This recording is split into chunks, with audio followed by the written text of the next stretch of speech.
आप देख रहे हैं न्यूज नाउ 24/7। ताज़ा खबरों के लिए हमारे साथ बने रहें।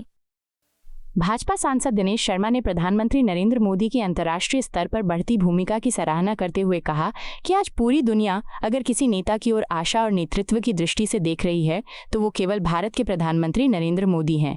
उन्होंने इसे भारत की कूटनीतिक और वैश्विक स्तर पर सबसे बड़ी विजय करार दिया। डॉक्टर शर्मा ने कहा कि भारत के ईरान और इजरायल दोनों के साथ सौहार्दपूर्ण और संतुलित संबंध हैं और ऐसे में प्रधानमंत्री मोदी का ये बयान कि इस क्षेत्र में शांति होनी चाहिए न केवल समयानुकूल है बल्कि वैश्विक स्थिरता के लिए अत्यंत महत्वपूर्ण भी है।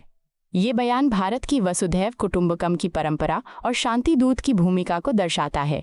उन्होंने ये भी कहा कि भारत अब केवल क्षेत्रीय शक्ति नहीं बल्कि एक जिम्मेदार वैश्विक खिलाड़ी के रूप में उभरा है जो संघर्षों के समाधान में संवाद और संतुलन को प्राथमिकता देता है। देखिए, इस समय पूरी दुनिया में मैं कहूँगा कि हर देश की निगाह अब किसी विश्व के नेता की तरफ है तो वो नाम श्रीमान नरेंद्र मोदी जी का है। नरेंद्र मोदी जी का आज जो प्रभाव है कि रशिया के राष्ट्रपति भी जब ईरान से लोगों को लेकर आते हैं तो ईरान भी, जैसे यूक्रेन में रशिया के राष्ट्रपति ने और यूक्रेन के राष्ट्रपति ने दोनों ने युद्ध में भारत के जो भारतीयों को लेकर आ रहा था जहाज, उसके लिए हवाई मार्ग को खोला था, युद्ध विराम हुआ था। अभी आप देखो, इजराइल ने भी रास्ता दिया और ईरान ने भी दिया, यानी आधा घंटा एक घंटा जब तक हवा में भारत का जहाज रहा, युद्ध विराम सी स्थिति रही। मोदी जी यूक्रेन को भी बात कर सकते हैं तो पुतिन साहब को रूस में भी बात कर सकते हैं, वो इजराइल से भी बात कर सकते हैं तो वो ईरान से भी बात कर सकते हैं।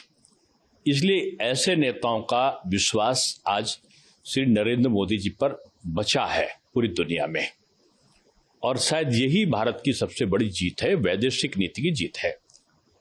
भारत की अगर वैदेशिक नीति देखें तो ईरान से हमारे अच्छे संबंध है और इजराइल के साथ भी भारत के मधुर संबंध है।